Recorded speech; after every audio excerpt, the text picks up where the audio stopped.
विमानों को ढाल के रूप में इस्तेमाल कर रहा है, जबकि उसे अच्छी तरह से पता है कि भारत पर उसके हमले से हवाई रक्षा की तीव्र प्रतिक्रिया होगी। यह भारत और पाकिस्तान के बीच अंतर्राष्ट्रीय सीमा के पास उड़ान भरने वाले अंतर्राष्ट्रीय उड़ानों सहित नागरिक विमानों के लिए सुरक्षित नहीं है। यहाँ स्क्रीन शॉट में पंजाब सेक्टर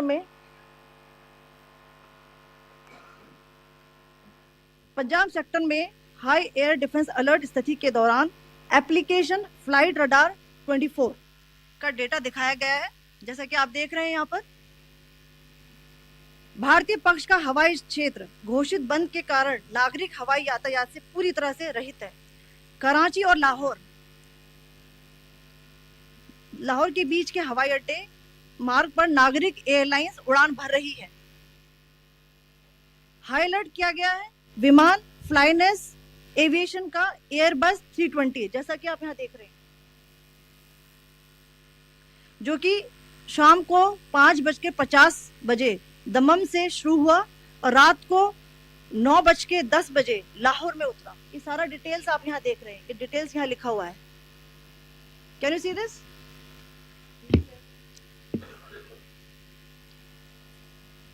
भारतीय वायुसेना ने अपनी प्रतिक्रिया में काफी संयम दिखाया और इस प्रकार अंतरराष्ट्रीय नागरिक विमान सेवा की सुरक्षा सुनिश्चित की। धन्यवाद। जय Hind.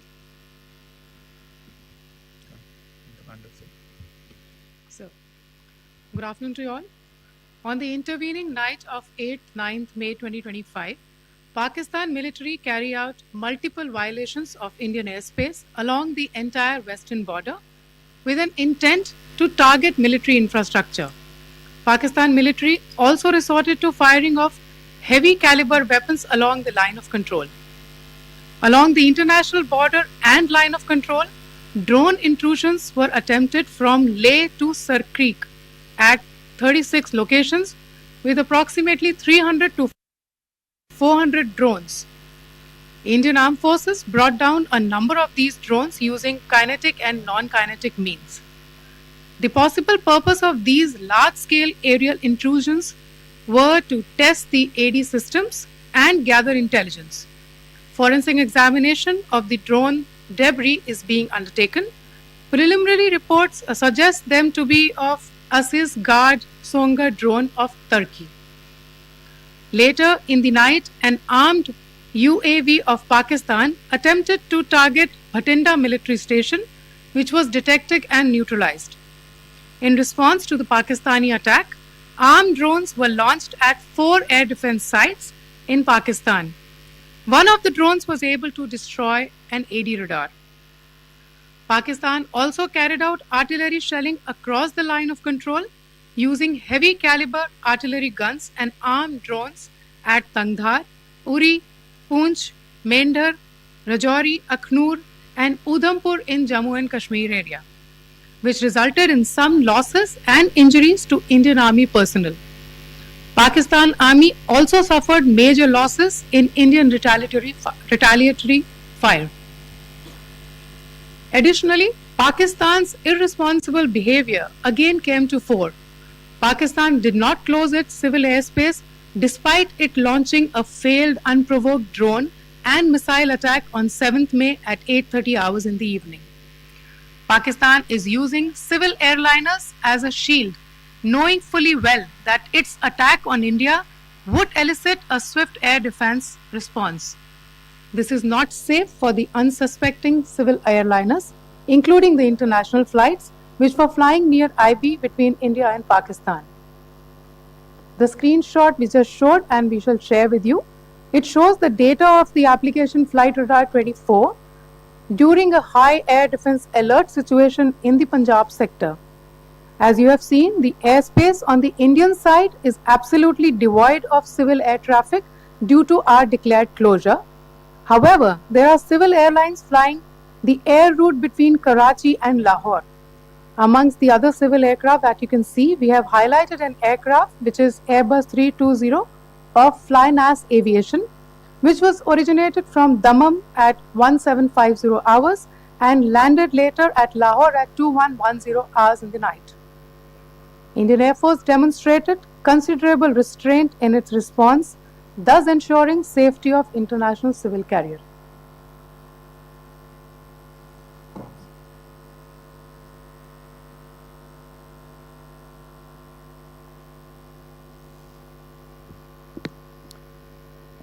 Thank you, Colonel Qureshi, Wing Commander Singh. I have just a few points to share in addition. कल रात की पाकिस्तानी सेना की कायरतापूर्ण गतिविधियों से आपको कर्नल कुरैशी और विंग कमांडर सिंह ने पहले ही अवगत करा दिया गया है. These provocative and escalatory actions that were taken by Pakistan last night were targeted at Indian cities and civilian infrastructure, in addition to some military targets.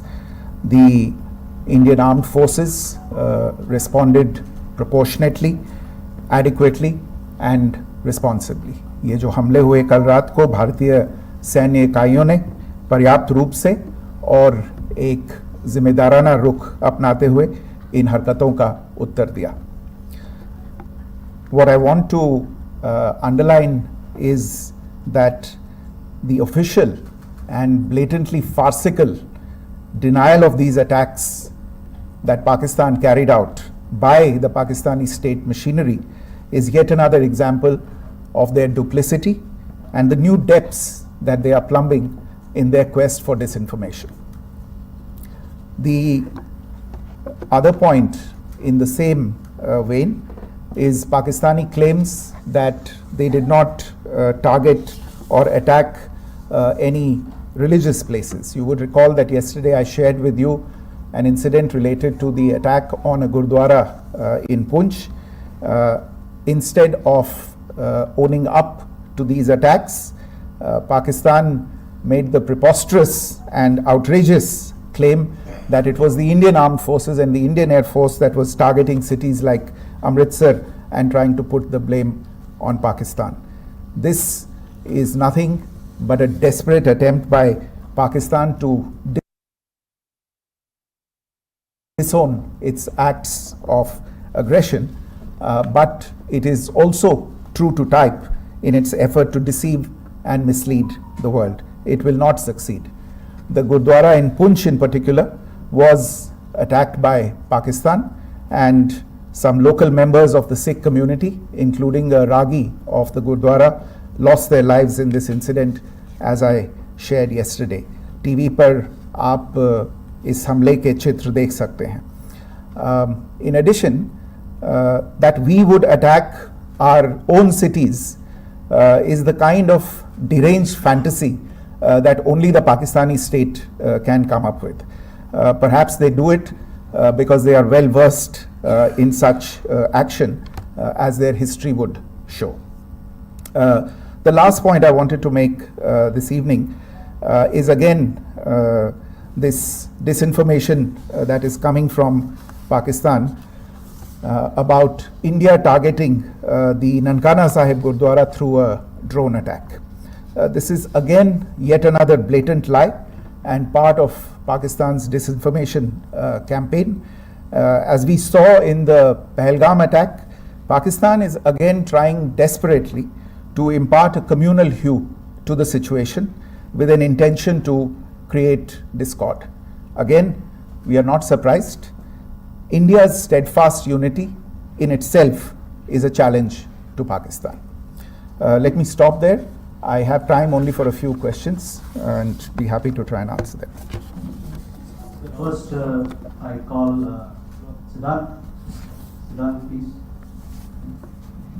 Hi, sir. I'm Siddharth from Beyond. So this is Siddharth, behind, please. The other Siddharth. Yes.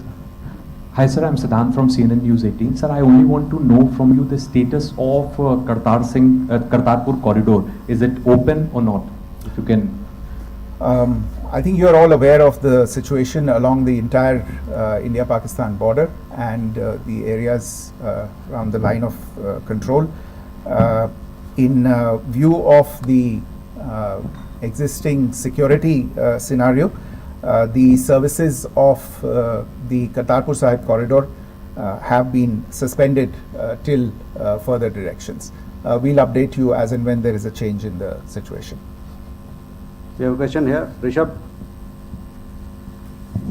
So, good evening, Rishabh from Times Now. So, you spoke about religious places being hit in Jammu. There's another religious place which is a Carmelite nun church that has been hit. What do you have to say about it, if you can explain that to us? Yeah, actually, we do have some information about this extremely regrettable and condemnable incident during heavy shelling across the line of control in the early morning of 7th May.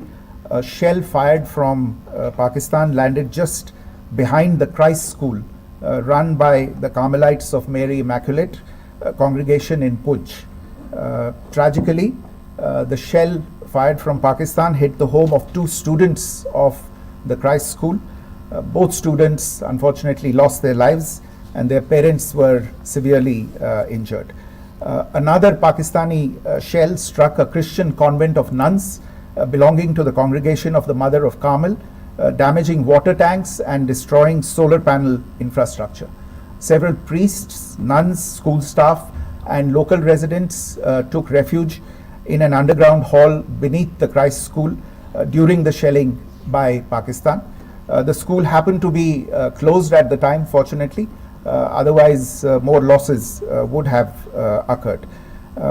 Again, we have seen the Pakistani side targeting and shelling places of worship with a particular design. This includes gurdwaras, these convents and temples. This is a new low even for Pakistan. We have a question here. Pranay. Sir Pranay Upadhyay Amar Ujala से।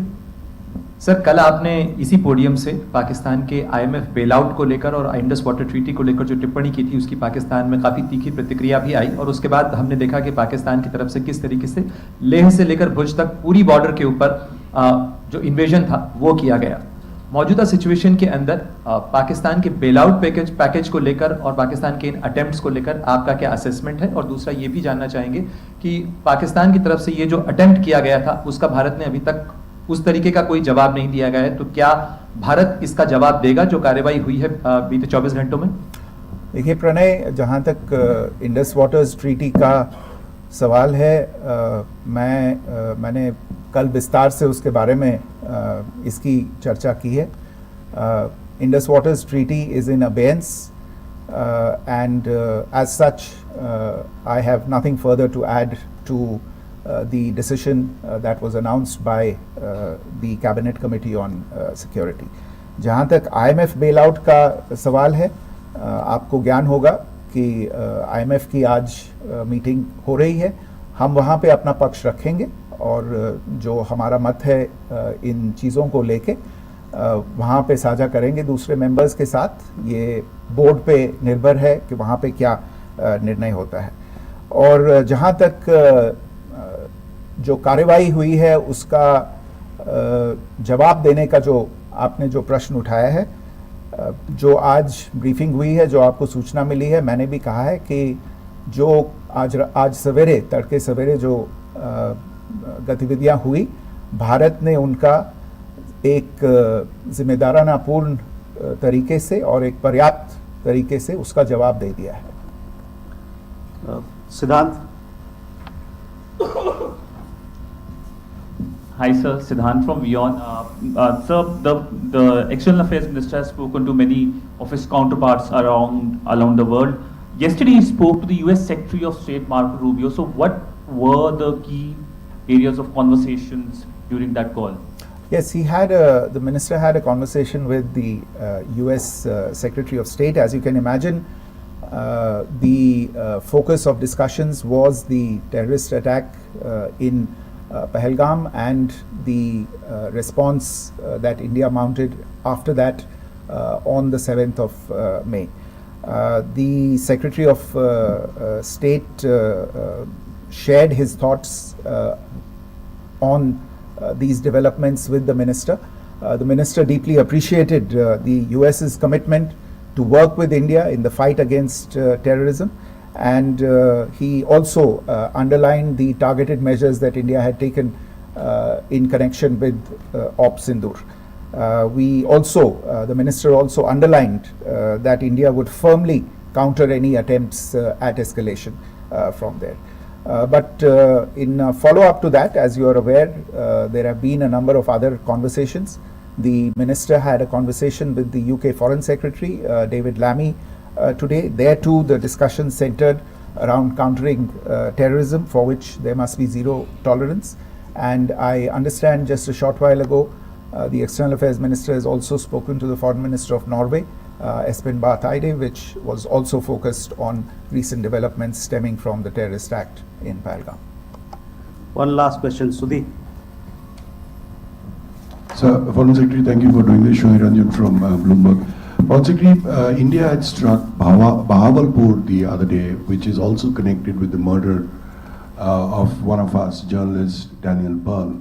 If you could give us an understanding of what exactly are the reports that you're getting. You're right. Bahawalpur is the headquarters of the Jaish-e-Mohammed terrorist group that is proscribed by the United Nations. Its leader, Maulana Masood Azhar, is a proscribed individual. It is, you brought up the connection with the tragic death or killing of Daniel Pearl of the Wall Street Journal. The Jaish-e-Mohammed was in some way directly or indirectly responsible for the death of Daniel Pearl. But the real connection is through Ahmed Omar Saeed Sheikh, the British Pakistani jihadi who was held in India but was finally released in 2000, and he was the person who lured Daniel Pearl to his eventually leading to his murder. So these are all obviously connected figures, connected individuals, connected institutions, and the attack on Bahawalpur, on that facility of the Jaish-e-Mohammed in Bahawalpur is, I would imagine, a fitting part of this unfortunate incident. Thank you all. Thank you, sir. With that, we come to the closure of this press briefing. Thank you very much.